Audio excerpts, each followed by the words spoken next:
Fortalecidos na adversidade. Eis o nosso tema para a primeira carta de Pedro que estamos atravessando nesses domingos e sendo abençoado por essa porção da palavra de Deus. Pedro escreve aos crentes que precisavam de ser fortalecidos por causa da adversidade. Estavam debaixo de grande pressão cultural, social, por causa da fé cristã. E então esta carta é escrita para encorajá-los.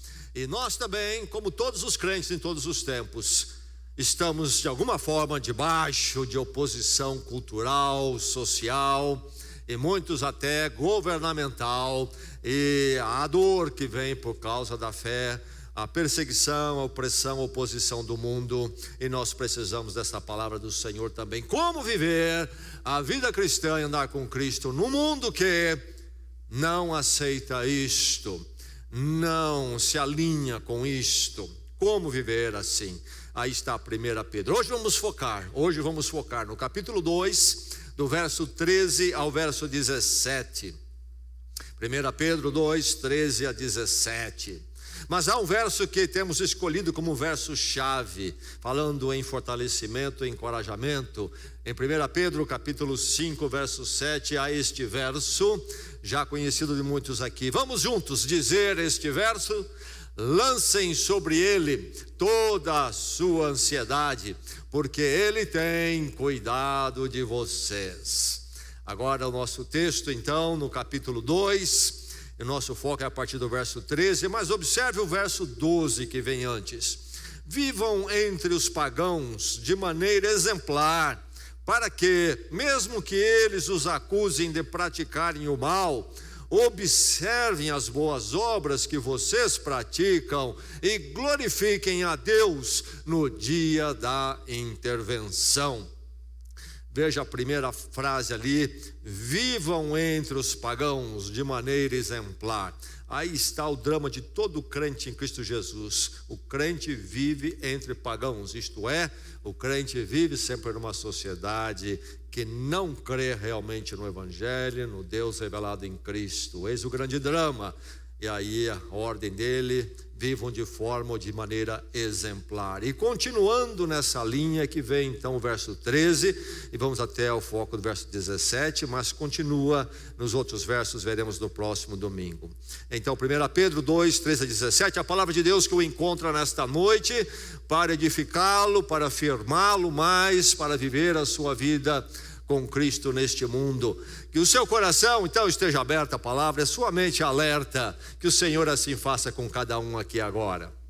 Eis a palavra: por causa do Senhor, sujeitem-se a toda autoridade constituída entre os homens, seja ao rei como autoridade suprema, seja aos governantes como por ele enviados, para punir os que praticam o mal e honrar os que praticam o bem. Pois é da vontade de Deus que, praticando o bem, vocês silenciem a ignorância dos insensatos. Vivam como pessoas livres, mas não usem a liberdade como desculpa para fazer o mal. Vivam como servos de Deus. Tratem a todos com o devido respeito. Amem os irmãos, temam a Deus e honrem ao Rei. Muito bem, palavra de Pedro à igreja de Jesus Cristo naqueles dias, e a nós também, atravessando este mundo avesso a Deus, ao Evangelho de Cristo. E aí está ele então pastoralmente cuidando deles, da alma deles, do sofrimento deles, e ensinando-os a navegar no mundo oposto. Mas quando olhamos esse texto de Pedro e pensamos neste assunto que ele aborda aqui, temos que ver esse pensamento à luz de algo mais que Pedro nos coloca e nos ensina na palavra de Deus. E está no livro de Atos. O livro de Atos é um livro de história, a história da igreja depois dos evangelhos, isto é, o que aconteceu com os discípulos de Cristo depois que Cristo ascende aos céus, não está mais presente fisicamente com a igreja. O que acontece com os discípulos de Cristo, com a igreja? O livro de Atos é sobre isso, esses anos pós então a partida de Cristo. Muito bem, nos primeiros capítulos a concentração ainda é em Jerusalém. Depois o evangelho vai se espalhar mais e sair mais de Jerusalém no relato de Atos. Mas lá estão os apóstolos em Jerusalém, está Pedro, está João. E há um dado momento então, quando Pedro prega o evangelho, depois de uma intervenção, um milagre na vida de uma pessoa, a multidão se ajunta, e isto incomoda o governo judaico, que era constituído do Sinédrio, um grupo aí de uns 70 pessoas, que era o corpo governamental dos judeus e também de liderança religiosa. Os romanos dominavam e os romanos administravam, tentando coadunar com esses governos locais para manter uma certa paz. Mas enfim, havia ali então essa distribuição de poder e governo, e havia o Sinédrio. O Sinédrio é judaico. Pedro está pregando, multidões estão se ajuntando em Jerusalém para ouvi-lo. Surge problema, o Sinédrio se sente incomodado, vê problemas. No capítulo 4, verso 18, a narrativa de Atos diz assim: então, chamando, o Sinédrio, chamando-os novamente, chamando Pedro, os apóstolos, ordenaram-lhes que não falassem, nem ensinassem em nome de Jesus. Mas Pedro e João responderam: julguem os senhores mesmos se é justo aos olhos de Deus obedecer aos senhores e não a Deus. Pois não podemos deixar de falar do que vimos e ouvimos. Aí está a posição de Pedro diante das autoridades que dizem a eles: vocês não vão falar mais em Jesus Cristo aqui em Jerusalém. Pedro diz: somos testemunhas oculares, nós vimos, e também auricular, nós ouvimos Jesus. Não podemos deixar de falar. E ele coloca este princípio: julguem os senhores mesmos, se é justo aos olhos de Deus obedecer aos senhores e não a Deus. Pedro é solto, mas novamente ele é preso por causa da pregação do evangelho. E em Atos 5 nós temos novamente a situação: Pedro é preso, ele é liberto pela intervenção de Deus, ele é preso novamente e é trazido novamente diante do Sinédrio e novamente confrontado. Em Atos 5 então, no verso 25 diz: nesse momento chegou alguém e disse: os homens que os senhores puseram na prisão estão no pátio do templo ensinando o povo. O Sinédrio está reunido e alguém informa a eles. Lá está Pedro novamente no pátio do templo pregando o evangelho. Verso 26, então indo para lá com os guardas, o capitão trouxe os apóstolos, mas sem uso de força, pois temiam que o povo os apedrejasse. Tendo levado os apóstolos, apresentaram-nos ao Sinédrio para serem interrogados pelo sumo sacerdote, que lhes disse: demos ordens expressas a vocês para que não ensinassem nesse nome. Todavia, vocês encheram Jerusalém com a sua doutrina e nos querem tornar culpados do sangue desse homem, Jesus.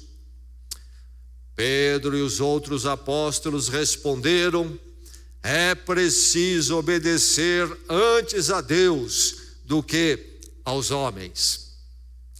No primeiro evento, no capítulo 4, a resposta de Pedro e João, os dois apóstolos, foi: julguem os senhores mesmos se é justo aos olhos de Deus obedecer aos senhores e não a Deus. E no episódio do capítulo 5, Pedro e os apóstolos responderam ao Sinédrio quando o censuram, dizem eles: é preciso obedecer antes a Deus do que aos homens. Novamente o nosso texto, então, na primeira carta de Pedro, capítulo 2, começando com o verso 13. Por causa do Senhor, sujeitem-se a toda autoridade constituída entre os homens, seja o rei como autoridade suprema, seja os governantes como por ele enviados para punir os que praticam o mal e honrar os que praticam o bem. Pois é da vontade de Deus que, praticando o bem, você silencia a ignorância dos insensatos. Vivam como pessoas livres, mas não usem a liberdade como desculpa para fazer o mal. Vivam como servos de Deus. Tratem a todos com o devido respeito. Amem os irmãos, temam a Deus e honrem ao Rei. Esta é a palavra do Senhor. Lá nos Estados Unidos, onde então sempre moraram os meus sogros, eles tinham uma família vizinha de quem eram muito amigos. Não somente eram vizinhos, não somente eram amigos, como eram membros da mesma igreja. Mas a mulher daquela casa, a senhora daquela casa, era filiada ao Partido Democrata dos Estados Unidos e era convicta da sua escolha partidária. O meu sogro era filiado ao Partido Republicano e também convicto da sua escolha. Eram amigos, pertenciam à mesma igreja, eram vizinhos. Se visitavam até com uma certa regularidade. Os filhos eram amigos. Mas observei algumas visitas, eram amistosas. Mas em quase todas surgia a questão política e a conversa era acirrada entre eles, especialmente entre o meu sogro e a senhora vizinha, republicano e democrata, convivendo em paz. Obviamente que estou falando aqui de uma experiência de 20 anos atrás, pelo menos, quando o quadro político lá era um pouco diferente do que se vive na atualidade. Mas enfim, lá estavam eles neste quadro aí, nessa dinâmica, onde havia amizade, a irmandade em Cristo e uma tensão presente no ar. Essa questão da política, de governo e autoridades é sempre algo que tem a sua complexidade, desafio para todos nós, Nós vivemos neste mundo, um mundo onde sempre há governo, sempre há política, e temos que conviver com isto. E a palavra de Deus vem falar ao seu coração nesta noite sobre isto, algo que você precisa ouvir, precisa entender. Certamente você chegou com uma necessidade aqui mais particular nesta noite, você gostaria de ouvir talvez alguma coisa mais intimista, mas precisamos ir aprendendo com a palavra de Deus como viver neste mundo, nas grandes questões. Aí está o nosso mundo. Nós vivemos a era da democracia. Pedro e os nossos irmãos aqui que recebem a carta dele no primeiro século viveram numa era quando não sentia a menor ideia disto. Havia lá sementes na Grécia Antiga, mas algo limitado, e também numa região limitada. O mundo vivia o absolutismo, o governo de uma pessoa em poderes absolutos, ou a experiência até romana, com ali mais de um, mas enfim, sempre governos mais absolutos e não democráticos, como pensamos e entendemos hoje. Porém, esta palavra de Pedro era relevante e necessária para aqueles irmãos que estavam sofrendo ali nos seus dias, como é para nós também hoje. Nós vivemos na era da democracia, sim, mas temos que lembrar que nós estamos vendo de forma muito clara uma mudança que acontece rapidamente. É democracia, sim, mas precisa ser reinterpretada e olhada com mais cuidado e resguardos. Há a ideologia que domina o ar, e a ordem dos dias é o quê? Alinhamento e conformidade. E não há muita democracia mais. E caminha-se para menos e menos, tudo indica que caminhamos para essa direção. E isto quer dizer que a situação dos cristãos e da igreja de Cristo, aqueles que foram fiéis à palavra, vão enfrentar dias mais difíceis. Certamente alguns de nós já estamos percebendo, se estamos atentos à palavra, o que acontece no mundo. Por exemplo, estamos sentindo o calor em lidar com a educação dos nossos filhos nas escolas. Há um doutrinamento de uma antropologia e sexualidade totalmente oposta e discordante da palavra de Deus em cima das crianças. É a ordem superior isto. E então nós caminhamos para dias mais e mais difíceis. Quando pensamos nesse assunto, também temos que lembrar que não há governo justo e perfeito. Nunca houve e nunca haverá. Às vezes tem crentes que estão esperando isso neste mundo. Um governo justo e perfeito. Não há e nunca haverá. Governos são projetos que envolvem muito do ser humano caído. E não há esse governo. Também não há ideologia justa ou perfeita. Não há. Não há governo cristão. Não há presidente cristão, não há governo cristão. Pode haver na individualidade, mas o ofício, o desenvolvimento nunca é cristão. O Senhor Jesus Cristo não veio estabelecer isto, e isto não acontece. Um governo cristão. Não há ideologia cristã. Não há ideologia cristã.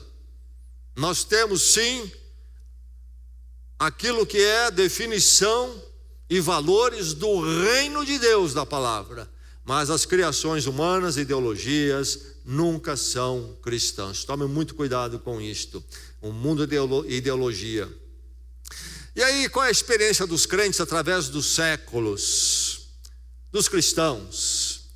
Através dos séculos e no dia de hoje. Crentes às vezes apoiam o governo. Crentes às vezes se opõem ao governo. Crentes às vezes se opõem a algumas leis.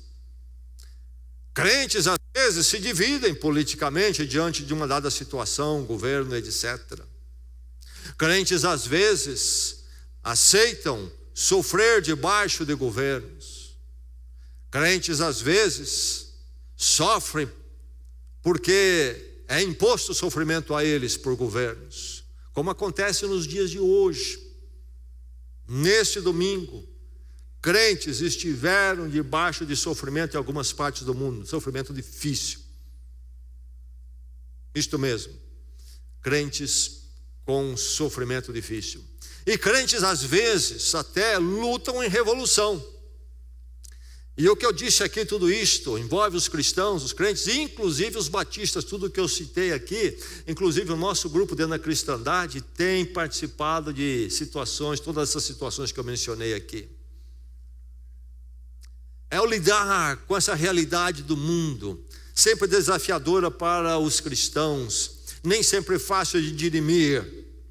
E agora então vem Pedro falando aos nossos irmãos aqui em 1 Pedro, não preocupado em ensinar a eles como mudar a sociedade em termos de um movimento político ou manifestações, mas procurando ajudá-los a se fortalecerem para lidar com este mundo complexo, particularmente em relação a governos.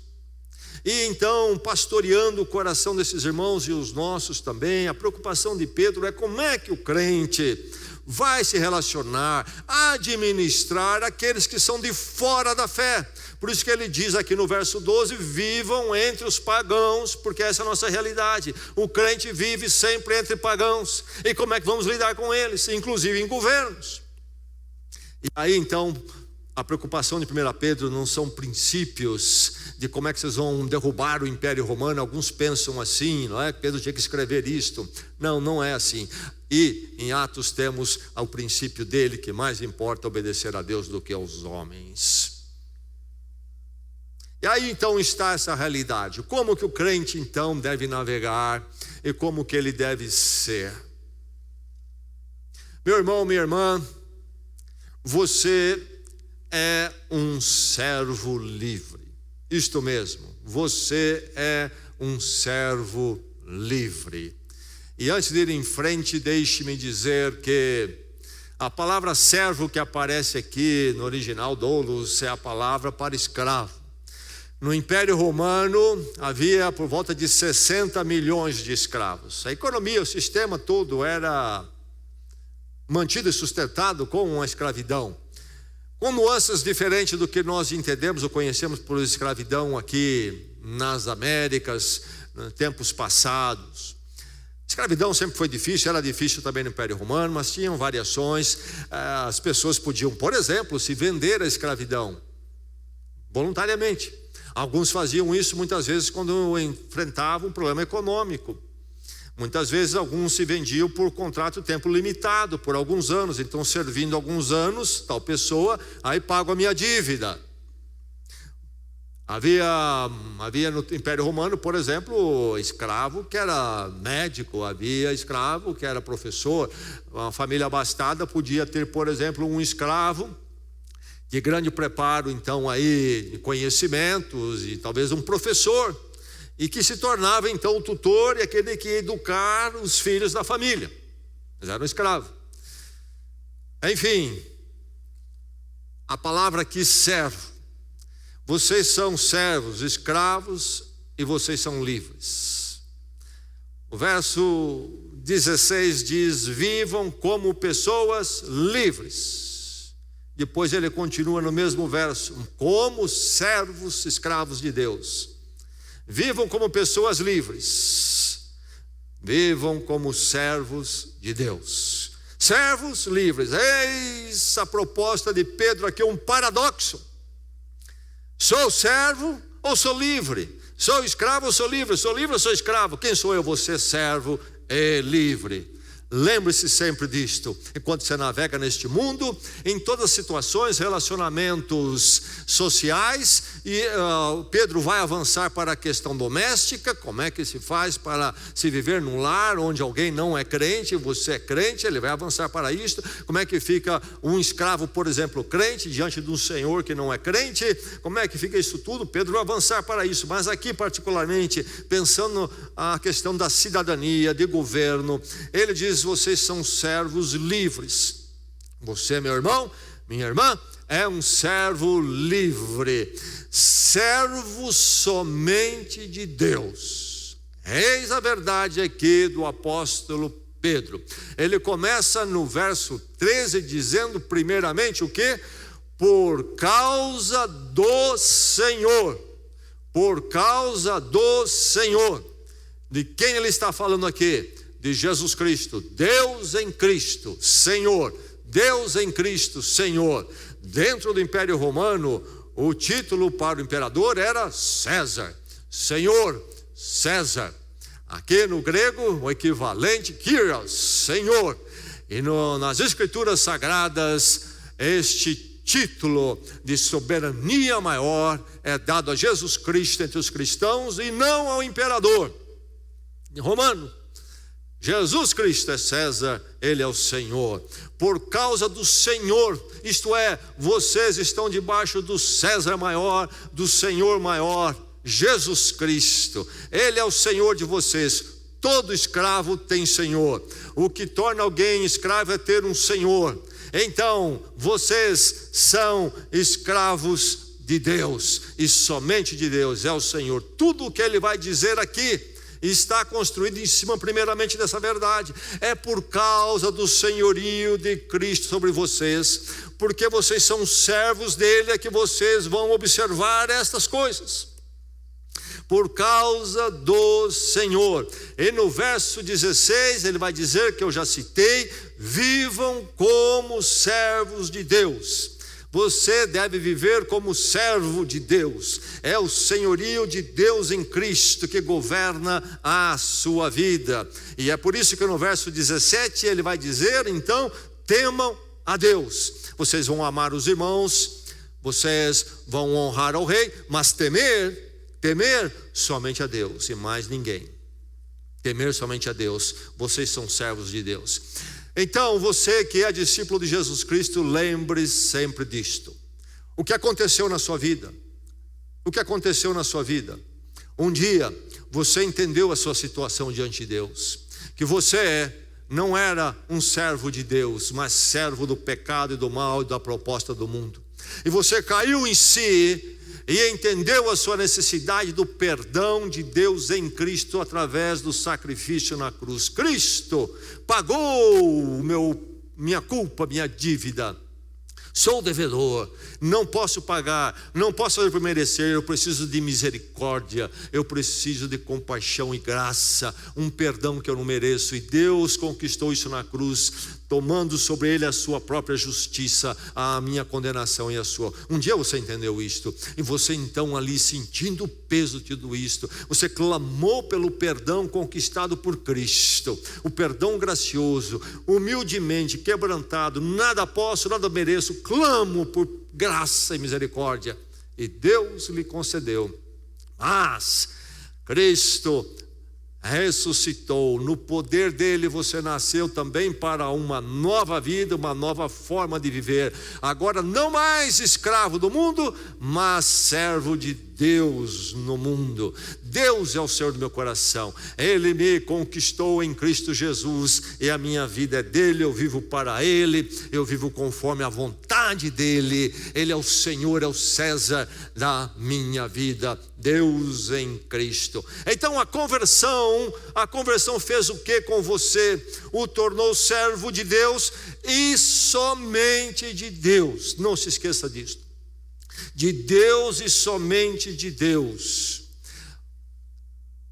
O servir a Deus é prioritário na sua vida, é primordial.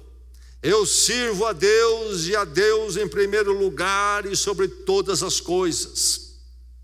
Meu irmão, minha irmã, você não serve mais a sua própria vontade, você não serve mais a vontade do mundo, você não serve mais a vontade dos amigos, você não serve mais a vontade da parentela, você não serve mais a vontade da imoralidade sexual, você não serve mais os padrões do mundo para namoro e casamento, você não serve mais o domínio de drogas e outros vícios, você não serve mais a ganância, você não serve mais a inveja, você não serve mais ao materialismo. O mundo serve, mas você não. Você não serve mais a nenhum ser humano, você não serve mais nem mesmo aos governos humanos, você é servo de Deus. Mas nós não servimos as pessoas do mundo muitas vezes como crentes? Sim, mas qualquer servir as pessoas, na verdade, fazemos servindo a Deus, e só servimos as pessoas em alguma situação, e em todas as situações, se for o caso, desde que seja um serviço aceitável a Deus. Na verdade, estamos sempre servindo a Deus. Você é servo de Deus, é mesmo? E aí está a questão. Talvez você não seja, que esta noite você possa chegar a esta condição. Sabe por quê? Sabe por quê? Porque liberdade só chega àquele coração que se torna servo de Deus. Nenhum ser humano é realmente livre. Todos estão servindo a algo. Algo domina o coração humano. São escravos de algo. E escravos do quê? Daquilo que não pode dirigir suas vidas. Somente quando nós nos tornamos em Cristo, então, morremos com Cristo e nascemos para a nova vida, nos tornamos então servos de Deus, é que experimentamos a liberdade. E apenas para atentarmos rapidamente, liberdade não é uma entidade sem forma. Isto é, liberdade é qualquer coisa, cada um fazer o que quer, qualquer coisa. Isto não é liberdade. Nós temos um termo para isso que é libertinagem. Isto é entrar em caminhos destrutivos. Liberdade tem forma, é fazer o bem, é fazer a vontade de Deus, é ser servo de Deus. E aí então eu uso todo o meu potencial que Deus me deu, minhas habilidades, o que eu sou, meus sentimentos, minhas ideias, tudo o que eu sou, a serviço de Deus. Isto quer dizer que todo o meu potencial estará sempre sendo usado de forma construtiva, edificando a mim e aqueles que estão próximos de mim. Se eu não sirvo a Deus, boa parte das minhas iniciativas serão egocêntricas, egoístas e muitas vezes em caminhos errados. Enfim, destruição para mim, destruição para os outros. Em grande medida, numa medida menor, mas é um caminho de escravidão. Liberdade é somente alcançada por aquele que encontrou-se com Deus em Cristo e se tornou servo de Deus. Servindo a Deus, eu sou verdadeiramente livre. Então você é servo somente de Deus. Não se esqueça disto.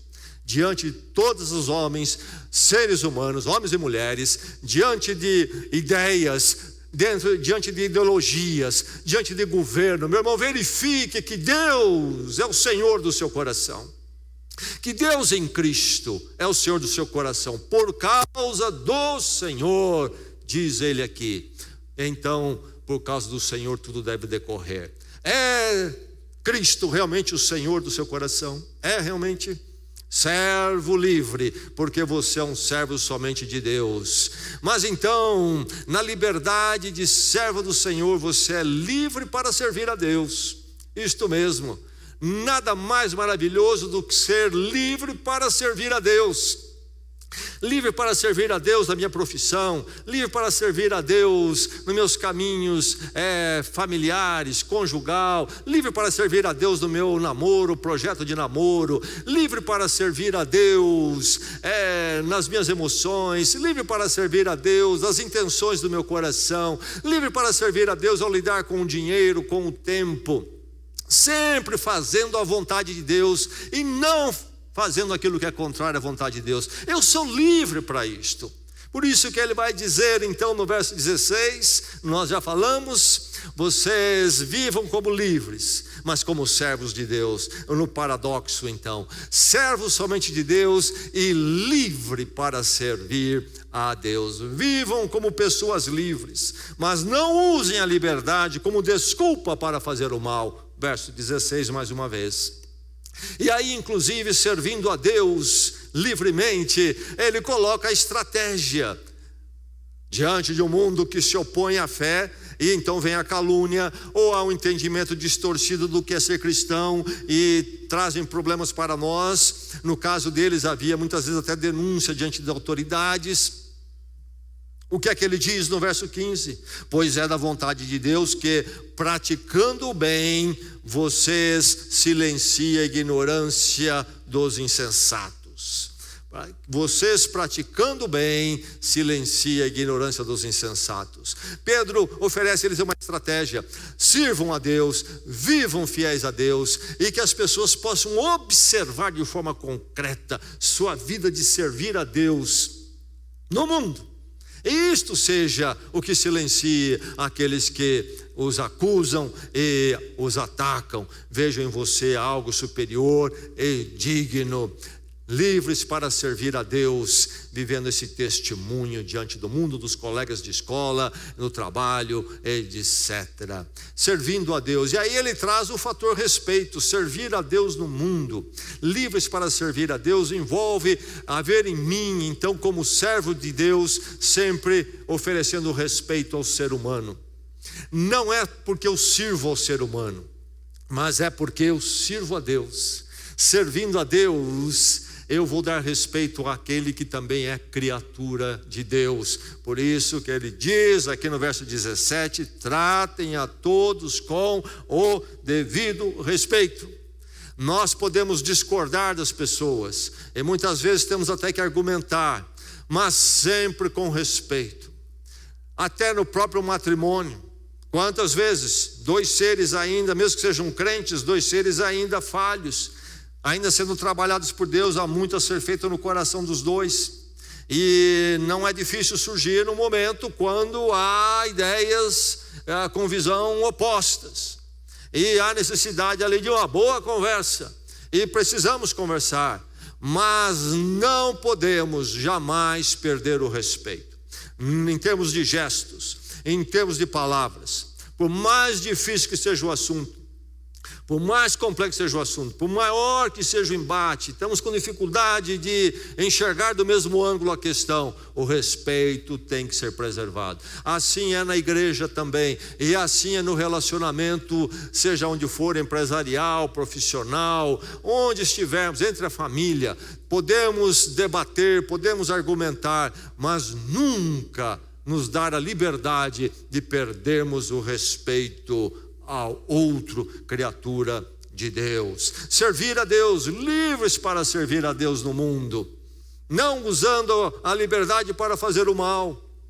Não, inclusive mostrando aqueles que falam mal, caluniam, nos acusam, uma vida superior, que é a vida de servir a Deus no mundo de um jeito diferente. E aí então sempre com respeito. E mais, ele traz a questão da comunhão aqui. É interessante, quando ele fala da questão toda política social, ele traz a questão da comunhão, a igreja de Jesus Cristo. No verso 17 ele diz o quê? Amem os irmãos. Amem os irmãos. Por que ele coloca isto aqui no meio deste assunto?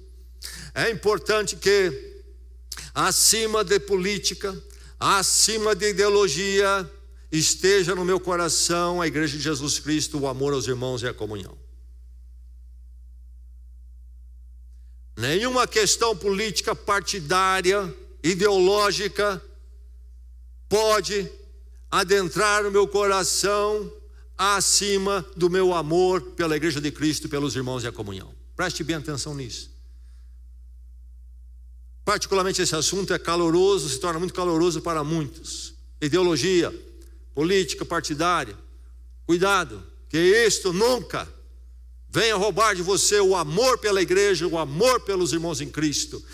Não deixe que a ideologia se torne senhor da sua vida. Você serve a Deus e por isso você ama o povo de Deus acima de todas as coisas.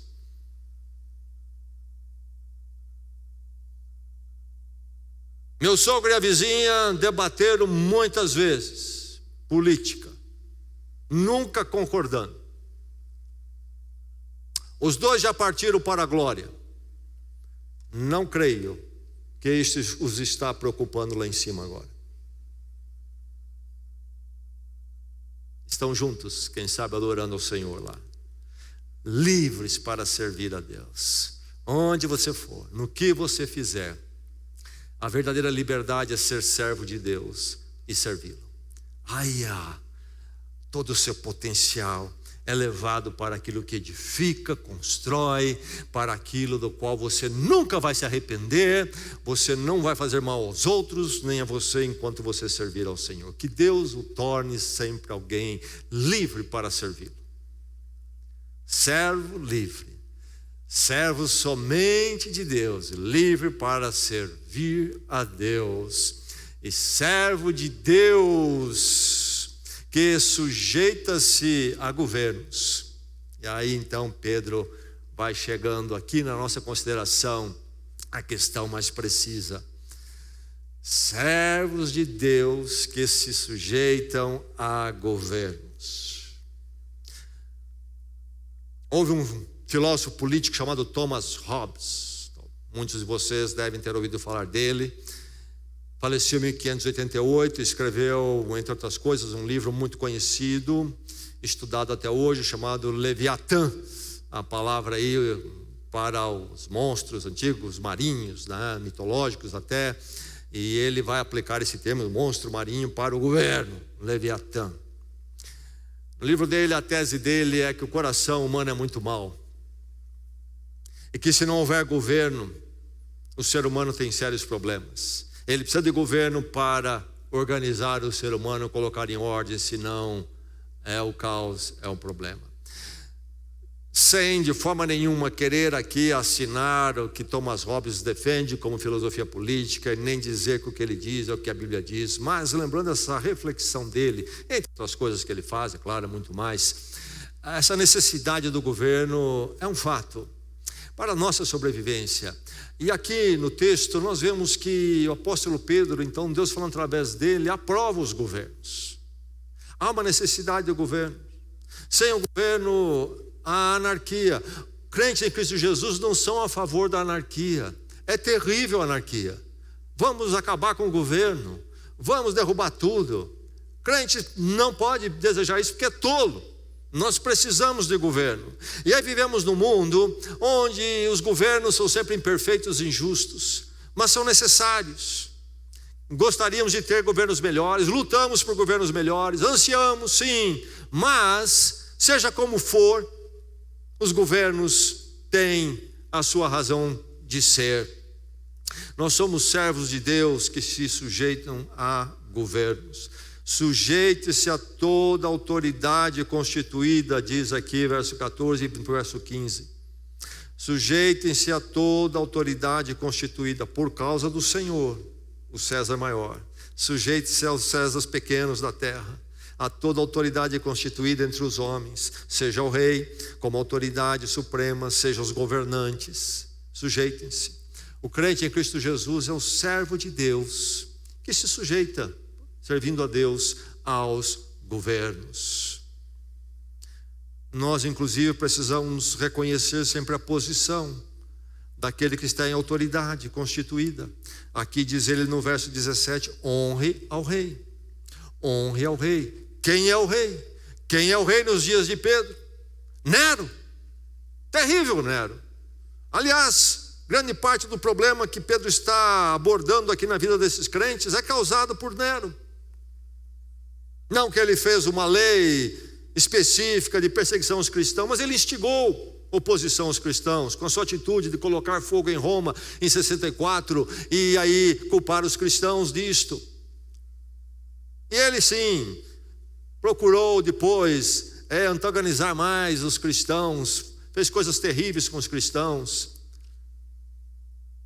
E Pedro escreve esta carta de Roma em 64, 67 aos crentes que estão no norte da Ásia Menor, hoje Turquia.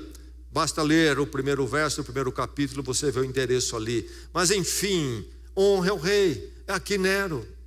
Não é honrar no sentido de aprovar tudo que o rei faz. Todos os governos vamos encontrar coisas reprováveis, como crentes vamos encontrar isso. E às vezes em governos vamos encontrar muita coisa reprovável. Mas honre ao rei. Honrar não é dizer tenho que acatar e dizer que está bem tudo o que ele faz. O que é honrar? É você reconhecer a posição e o ofício. Não é também aprovar a biografia, o currículo de quem é o rei, de quem é a autoridade. Se for assim, estamos perdidos, nunca vamos honrar, dificilmente vamos honrar alguma autoridade, algum rei. Às vezes, pessoas na democracia atual ficam discutindo, debatendo biografia de políticos, candidatos, de governos, governantes. Há um lugar para isso, há sim, mas temos que tomar cuidado. Se nós formos olhar os nossos políticos, por exemplo, e ficarmos disputando qual político que tem, então, a biografia exemplar, não há nenhum. Presidente com biografia exemplar. Aquele tem biografia de crente. Tem nada. Não existe isso. É a questão do ofício, enquanto ele exerce aquela autoridade. Honre ao rei. É preciso honrar. Servo de Deus que se sujeita a governos. Aí está então você, um servo livre, que servindo a Deus, você tem a liberdade para se sujeitar a governo, entender a necessidade deles. A anarquia é terrível, difícil. Mesmo revolução, quando é necessário, e aí há muito a se debater, quando é, se é, não é um tempo terrível, terrível, quando se faz uma revolução.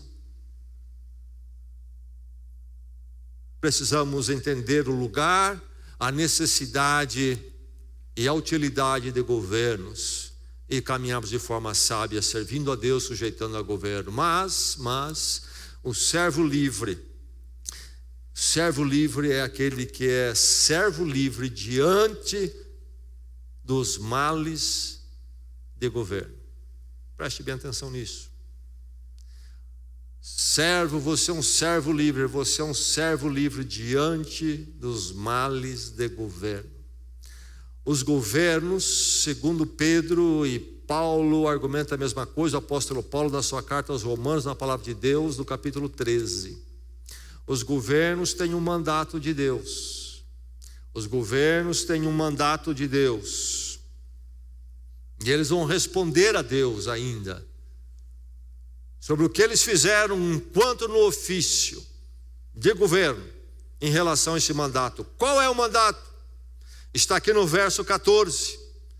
Diz o apóstolo Pedro que as autoridades são por Deus enviadas para punir os que praticam o mal e honrar os que praticam o bem. Você ouviu? O mandato do governo qual é? Punir, promover aquilo que é o bem. Punir, romper com aquilo que é o mal. E aí podemos dar nota para os governos em relação a este mandato. Mas aí está o mandato. E certamente eles cumprem isso em grande parte. E mais para cá, mais para lá, falham também diante disto. Mas aí está o mandato. E nós, enquanto servos de Deus sujeitos a governos, sabemos também que eles têm um mandato. Não somos servos do governo. Não somos aí servis de governo. Nós servimos a Deus quando nos sujeitamos ao governo. Por que servimos a Deus? Para servir a Deus que sujeitamos. Mas também então sujeitos a Deus, nós não esquecemos do mandato de Deus para os governos. E nós os olhamos através deste ângulo. E numa democracia inclusive, nós podemos com mais facilidade trocar um se ele falha demais diante desse mandato. E colocar outro. Temos alguma possibilidade de fazer isso? Não muita, mas temos alguma na democracia. Mas enfim, nós estamos olhando este mandato com muito cuidado. Quando nós vemos os males do governo, nós somos servos de Deus, livres para julgar a conduta dos governos também. Eles têm um mandato diante de Deus. E aí, então, como servo livre diante dos males do governo, nós temos que lembrar que a nossa sujeição é condicional. Nossa sujeição aos governos é condicional à vontade de Deus a quem nós realmente servimos. O que é que Pedro diz? As autoridades que prendem a ele, porque ele estava pregando a Jesus Cristo, fazendo a vontade de Deus, vivendo a sua liberdade como servo de Deus no mundo. O que é que as autoridades fazem? O detêm, prendem Pedro, levam ele a interrogatório. E aí Pedro chega a uma encruzilhada. Ele vai dizer: olha, eu tenho que me sujeitar ao governo aqui e fazer a vontade desse governo e desobedecer a Deus, ou vou obedecer a Deus e conflitar com o governo. Quando nós chegamos nessa encruzilhada, nós somos servos livres diante dos males do governo. A resposta de Pedro é qual? É preciso obedecer antes a Deus do que aos homens, diz Atos 5:29. Chamaram Pedro, prenderam e disseram: é a segunda prisão, nós já falamos para você não mais fazer isto. Censura. Você precisa se alinhar, se conformar com o nosso pensamento. Não há liberdade para você fazer isto. Se naqueles dias houvesse um Twitter, eles teriam cancelado a conta de Pedro. Chega. Precisa se alinhar, se conformar. Não é possível falar o diferente. Não há liberdade para o debate. É proibido debater. Pedro diz: é preciso obedecer antes a Deus do que aos homens. Em última instância, nunca se esqueça que você é um servo de Deus, livre para servi-lo no mundo. E diante dos males do governo, você é sempre servo de Deus. É um mundo complexo, onde as respostas são muitas vezes complexas. Mas nós temos os parâmetros da direção de como devemos viver.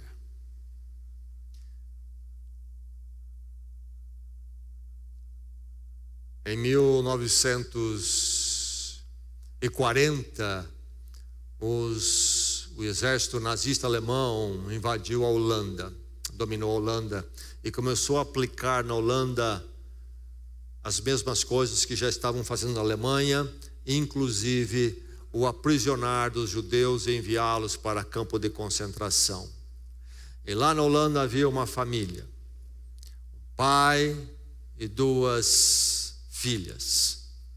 Uma delas chamada Corrie ten Boom. Família de crentes. Ele era relojoeiro. Corrie ten Boom, uma das filhas, também aprendeu o ofício de ser relojoeira. E lá tinha a relojoaria, a casa em cima. E quando eles viram aquilo tudo acontecer, um dia uma judia bateu a porta deles, estava para ser presa, ser deportada para o campo de concentração, pediu socorro. Eles resolveram abrigá-lo e a partir daí eles começaram a usar a casa deles para abrigar alguns judeus pelo menos, para que eles não fossem presos. Criaram lá um fundo falso e escondiam ali. Algo parecido com o que você já deve ter ouvido falar de Anne Frank, o Diário de Anne Frank, um livro aí muito conhecido. A casa de Anne Frank lá em Amsterdã, também onde ela ficou escondida na verdade, também era uma casa com um fundo falso, onde a família de Anne Frank, mais algumas judeus ficaram presos ali, ou melhor, ficaram escondidos lá, e até que foram descobertos também. Mas Corrie ten Boom, seu pai e a sua irmã fizeram isto. E em 1942, então abrigaram a primeira judia, depois outros. E 2, 3 anos depois, houve uma delação e a polícia nazista chegou à casa deles para arrebentar o esconderijo, levar os judeus embora. E Corrie, seu pai e a sua irmã também foram presos e acabaram também em campo de concentração. Quando eles começaram essa atividade, o pastor deles, pastor da igreja reformada da Holanda, disse a eles: cuidado com isso, está contra as leis que estão agora em vigor na terra, é perigoso. E o pai de Corrie ten Boom disse para o pastor: nós estamos prontos a obedecer todas as leis da terra, desde que elas não contrariem a lei maior de Deus. Nessa convicção acabaram presos e deportados para o campo de concentração. O pai e a irmã dela pereceram no campo de concentração. Corrie sobreviveu, escreveu um livro, O Esconderijo Secreto. Temos em português esse livro, um filme também foi feito, muito bem feito, sobre essa experiência. Servo livre, servo somente de Deus, livres para servir a Deus, servos de Deus sujeitos a governos, mas servo livre diante dos males do governo. E que Deus possa nos manter sempre, cada um de nós, é a sua igreja aqui, e a sua igreja no mundo, fiel ao chamado de obedecer a Deus em primeiro lugar e servir sempre a Deus no mundo, seja qual for a situação da cultura e da política ou qualquer outra situação. Que Deus nos mantenha sempre fiéis. Vivam como pessoas livres, mas não usem a liberdade como desculpa para fazer o mal. Vivam como servos de Deus. Que Deus nos mantenha fiéis e sábios enquanto caminhamos num mundo tão complexo e onde a presença do mal é tão presente. Vamos orar? Vamos à presença do Senhor.